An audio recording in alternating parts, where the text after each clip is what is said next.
paddles through the I Indian don't Ocean. know anyone more deserving other He's than on a Tyler holy or mission Summit. sent from God. XqcL? As he nears the shore, he spots them. They are shouting at him in a language he doesn't understand. He carefully listens to the sounds they make. In an attempt to greet them, he responds by imitating the sounds. They laugh. Then two come towards him, so he throws gifts wrapped around two large fish into the shallow water. Then he starts to sing Christian worship songs, and for a moment, they pause. But his kayak scrapes onto the dead coral, forcing him to get out. And some of them are getting very close now. Congratulations to the Suddenly, streamer a of the child decade. grabs an arrow, This must holds be a- back his bow, and shoots. John entered a forbidden place where time stands still. Outsiders like him are not welcome. North Sentinel Island is one of the most secluded places on Earth, and it's home to a tribe that has lived in total isolation for tens of thousands of years. We don't know what language they speak, how many they are, or even what they call themselves. But chat, Over the years, contact attempts have ended in confusion, violence, and death. Myths, viral headlines, and speculation have turned North Sentinel into a modern-day internet legend. The real story you guys, is much more I have nuanced. an important question, chat. Isn't it kind of interesting, chat, in terms of research, just to see overall how many more years a certain number of people would get to start evolving through certain stages of technology, you know? It's one of intrusive American tourists with Diet Cokes, ruthless Christian missionaries, abusive colonialists, traumatized children, and a highly destructive obsession with the exotic.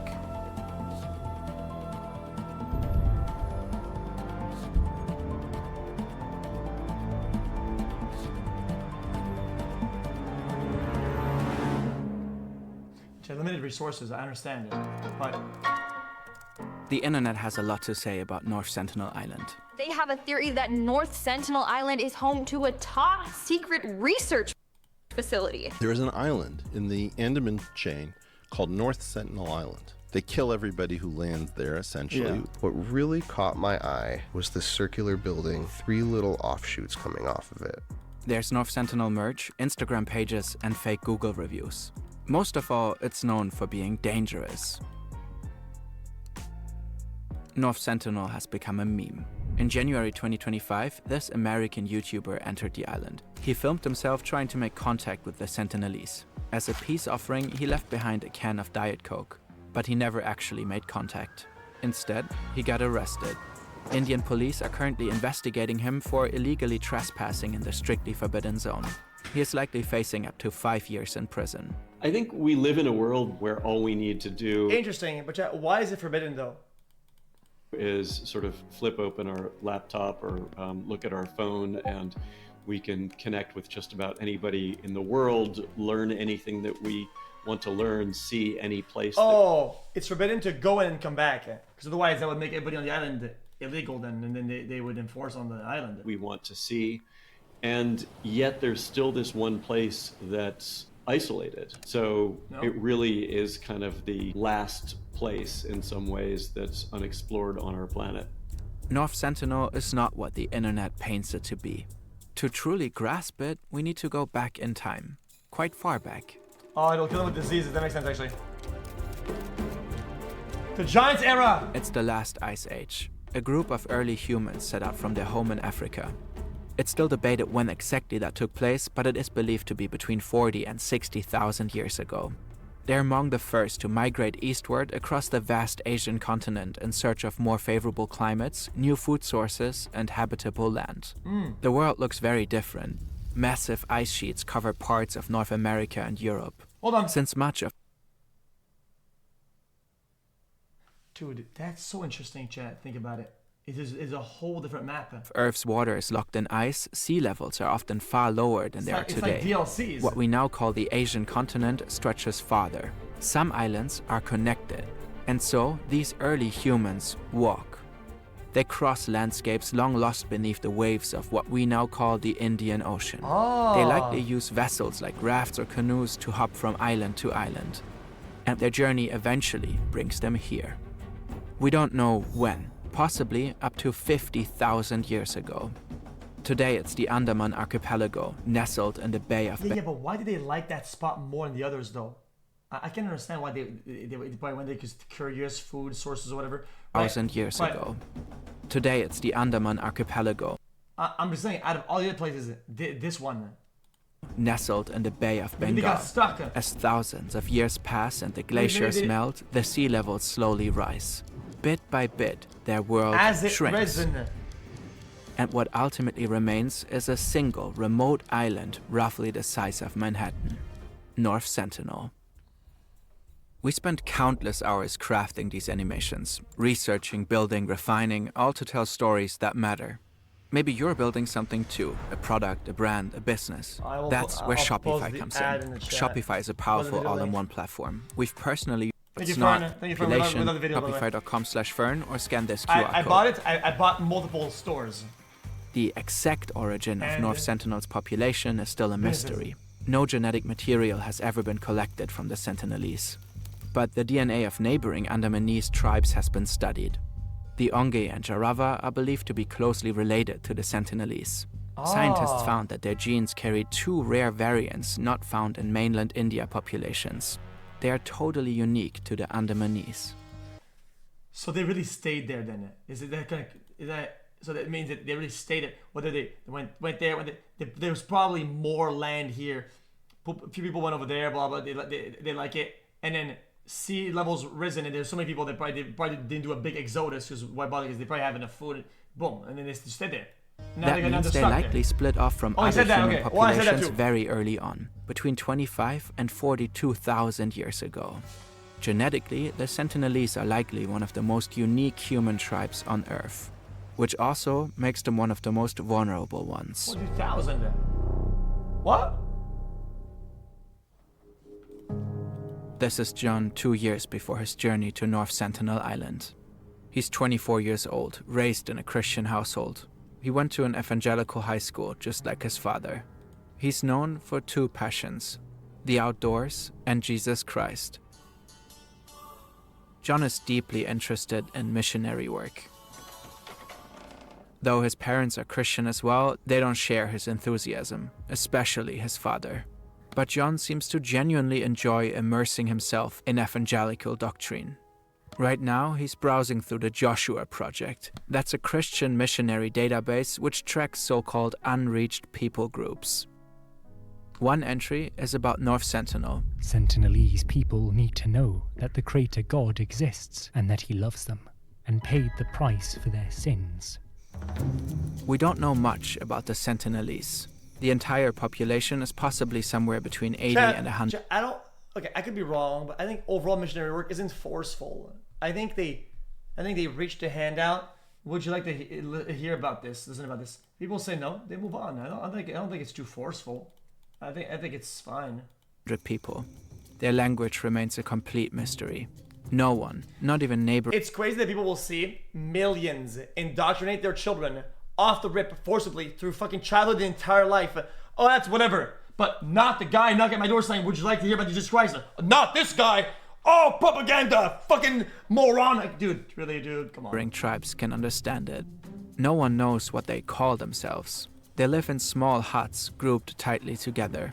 Overall, they're quite crafty. Wooden buckets, bows, arrows, all self-made with raw materials from the island. In the jungle, they hunt pigs. Along the reefs, they fish. They also eat local fruits and raw honey. The Sentinelese are taller. Made with raw materials from the island. In the jungle, they hunt pigs. Along the reefs, they fish. They also eat local fruits and raw honey. The Sentinelese are taller, more muscular, and overall healthier than their neighbors. A tsunami wreaked havoc in the region in 2004. But the Sentinelese miraculously survived. Experts believe this may have to do with their indigenous knowledge system. What? Foresight and wisdom is passed down from generation to generation. But this was perhaps the strangest discovery in a Sentinelese village. a wooden board about 52 by 30 centimeters big with 64 alternating squares. It looks exactly like a chessboard. Did the Sentinelese carve it themselves, or did it wash up from the sea? No one knows. No other Andaman tribe has ever shown evidence of playing games like chess. John has been obsessed with the Sentinelese for years now. The missionary website advises so-called prayer points. Pray that the Indian government will allow Christians to earn. Chad, you would have to analyze the currents in those areas and see if there's even a possibility that something could wash up there. Because normally when the plane crashes way out, whatever, they have ideas and they can map it out where things would go with the currents, or whatever, and they can predict where items are going to be at a certain time, whatever, and then they go and check it out. The Sentinelese people. So what they did with the planes that crashed. To live among them. Pray that God will open doors to Sentinelese people to receive the gospel message. John could be the first one that brings Christianity to them. In fact, he thinks it's his calling. God, I thank you for choosing me before I was even yet formed in my mother's womb, to be your messenger of your great news to the people of North Sentinel Island. The Sentinelese certainly didn't express any desire to be converted. Their experience with intruders has been, well, pretty terrible. It's the year 1880. A Sentinelese family walks through the jungle. Suddenly, they hear voices through the bushes. Unfamiliar voices. For weeks now, strange white men have been fighting their way through the jungle on the island. They carry weapons and seem to be looking for inhabitants. When they approached one of their villages some days earlier, the Sentinelese ran away. Now, suddenly, they stand face to face. Ready to defend his family, the old man reaches for an arrow. The armed intruders rapidly encircle the Sentinelese family. They are led by the man in the center. His name is Morris Vidal Portman, and he's been searching for them for a long time. Portman is a 20-year-old British officer put in charge to oversee the Andaman Islands under colonial rule. He is fascinated with the indigenous tribes in the area. While staying in Port Blair, the capital city of the Andaman Islands, he immersed himself. The British Empire, dude, it's like they wanted to own everything. And look what happened. They own nothing. Now they're outcast. Even the people around them, let's be honest, now they separate themselves from the EU. Now that it's just a piece of, it's just an island. It's just a slab of rock. And the study of the Andamanese people. Culture, food, crafts, and tattoos. Everything is carefully documented in his notebooks. He arranges young Andamanese men for the camera, posing them in unnatural, almost performative ways. He likes to surround himself with a group of Andamanese convict servants. He calls them junglies. But there's one place he hasn't conquered so far, North Sentinel Island. To him, it's the last great mystery of the archipelago. He's obsessed with the Sentinelese, convinced that he could be the first white man they'll ever meet. He's tried to contact them before and failed. But now, he has a new plan. As the old Sentinelese man draws his arrow, one of the intruders jumps on his back. The three Sentinelese are wrestled down and taken, torn from the only home they've ever known. Portman has them brought back to his ship. 3 Sentinelese children are already on board, captured earlier. The islanders don't understand who these men are or what they want. Portman takes them back to Port Blair. Here, he keeps them at his house to study them closer. The Sentinelese become very sick right away. Within just a few days, the old man and the woman die. Most likely, they were exposed to microbes and diseases their immune system couldn't handle. Now, it's just the 4 Sentinelese children without the elders. A few days later, they're sent back to the island, overloaded with gifts. Portman hopes they'll return to their people as willing ambassadors. The children might have carried the very microbes that killed the man and the woman. We don't know what happened to them afterwards. Infections remain one of the greatest dangers to isolated tribes. Many have never been exposed to common viruses like the flu or even a cold. Their immune system simply can't cope. What's harmless to the rest of the world could be deadly for them. A single infection from an outsider could wipe out an entire tribe. In the 16th century, Spanish colonizers brought diseases to South America, likely without realizing it. In some regions, entire populations were cut in half. Andaman tribes were affected by this too. Hold on. The hold on. Onge and Even though this is terrible in how it manifests itself and like how they do it, whatever. I mean, unknowingly probably at the time. Doesn't this do some form of accelerationism? As in, like, now most people are immune to a lot of things. Like, no. Like, technically, if let's say a massive zone that all of South America ended up being secluded until last night or something like that, and then people were to go over there, when now they would die, get wiped. More would get wiped out by crazy normal shit that we got in our countries. Rava have seen a dramatic collapse in their population. In 1901, the Onge numbered around 670. Today, barely 100 remain. Colonial intrusion, infectious diseases, and the steady loss of their land have all played a role in their decline. And Portman himself played a crucial role. According to historian Adam Goodhart, he was very much a participant in and at least complicit with the genocide against the Andaman Islanders that was committed by the British in the 1800s. Somebody who was involved in exploitation, including sexual exploitation and physical abuse of the native people. And really, if it had been up to Portman, it probably would have happened to the Sentinelese as well, because he tried repeatedly to invade the island as he had done with many other groups and to bring them into submission to British rule. Years later, Portman himself would... Chet, there seems to be such a struggle to gain any ground on that island, and it's very little people. Why do they care so much? Is it like an ego thing? Is it like a personal challenge? Why do they keep going like, dude, we need to do this? Admit that his actions may have sealed the Sentinelese distrust of outsiders for good. He was a freak. John finds himself blindfolded on a dirt road somewhere in the state of Kansas. He was put there and left alone. In the woods nearby, he finds a village. The inhabitants of the village appear to be some kind of native tribe. But not really. The village is fake, and the inhabitants are actors with costumes. All of this is part of his training. John joined a secretive boot camp for Christian missionaries. All Nations is a religious organization that trains people like John for their quests, and he is right in the middle of an exercise. His task is to preach the teachings of Jesus to the isolated tribe he considers unholy heathens. The fake village... Isn't it brilliant, guys, if you were to be analytically about this, if you're going to go analytical about this, aren't you getting a big diminishing return on other efforts of missionary work? Because these guys only speak probably the language you speak. Like, getting them to go from, like, that much distance is crazy. People act as if they're hostile, aggressively threatening him with fake spears, speaking gibberish. To John, this is the ultimate test that will prepare him for his big mission on North Sentinel. He knows the danger of setting foot on the island. He knows it could cost him his life. In 1974, a National Geographic film crew tried to meet Sentinelese face-to-face on camera for the first time. The Sentinelese spotted the boat from afar and waved their arms, mocked the outsiders, and shot arrows at the crew. They clearly did not want visitors. That is crazy!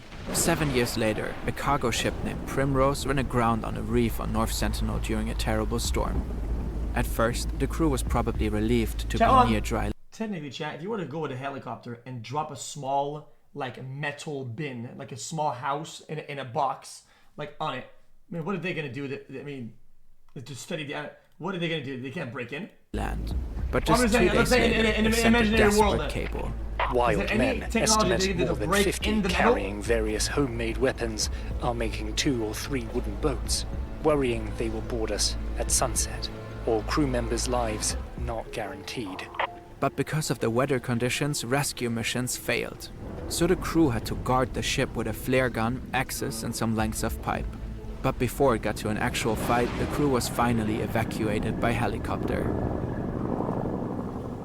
Jesus. But still, John is determined to go. To him, North Sentinel may be Satan's last stronghold, and he could be their savior. I think I might die tomorrow, and I wish I could have had more time to express my thanks to you. Now John is out of his kayak and an arrow is fired at him. Miraculously, it only pierces his Bible.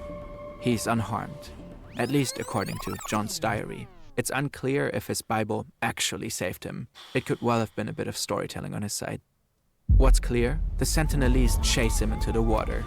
In panic, he swims away towards a boat out at sea. It belongs to local Indian fishermen.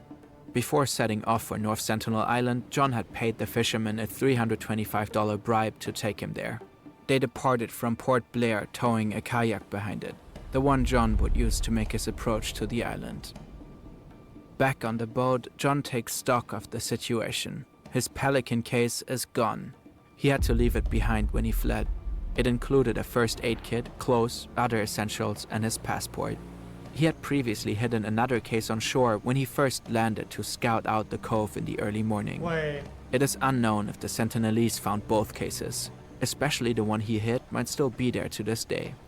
Without his passport, he can't easily travel back to the US. For John, it's just another reason to stay and pursue his mission further. But the Sentinelese made it very clear. They do not want him there. And John really doesn't want to die. Yet, he decides to give it another try. You guys might think I'm crazy in all this, but I think it's worth it to declare Jesus to these people. Please do not be angry at them or at God if I get killed. How do you declare Jesus to people who don't speak the language? Like, I don't... Is there like a strategy that they have or some training? Like, how would you? Don't retrieve my body. Soli de Gloria, John Chow. November 16th, 2018. 6:20 in the morning. The next day, John takes the supposed pierced Bible as a sign. Today, he believes, is the day he'll start to bring Jesus to the Sentinelese. This time, he tells the fishermen to leave without him. Next, he strips down to his underpants in an attempt to gain the tribe's trust. Then he steps back into the water and starts swimming. The island is just within reach. There are no records of what exactly happened that day. The only thing we know for sure is the outcome. One day passes. The fishermen return and look for John. He's nowhere to be seen. Then suddenly they spot something. A group of Sentinelese emerge from the tree line, dragging John's dead body across the sand. No words, no mercy. The message is clear. He crossed a line he was never meant to cross. Chat, isn't it kind of risky for them though? Because couldn't he have a bunch of bacteria and a bunch of like stuff that these just don't have, and then they're GG? John Allen Chow's death in 2018 made global news. Some called him a dumb American, No, of course they don't know, a but I'm deluded saying idiot. John's father, a Christian himself, doesn't share this view. He blames evangelicals' extreme Christianity for his son's death. In an email to The Guardian, he called religion the opium of the masses. The evangelical organization that trained him depicted John as a martyr. Hold on, chat. Imagine if he went there, chat, with like a cold, like an actual cold, right? Couldn't he have wiped out the whole island? Like, all it takes is one guy to have a contact with the other guy, and that would be a full wipe. In a statement, they said, "The privilege of sharing the gospel has often involved great cost." A long time ago, a group of scientists actually managed to make peaceful contact with the Sentinelese after decades of trying. But these same scientists eventually pushed for the island to be under India's protection. Driven by concerns for the tribe's health, the island has been off limits since the late 90s. All anthropological work stopped. No more expeditions, no more gifts, no more visits. And to us, that's a good thing. After all, the North Sentinelese never asked for any of this.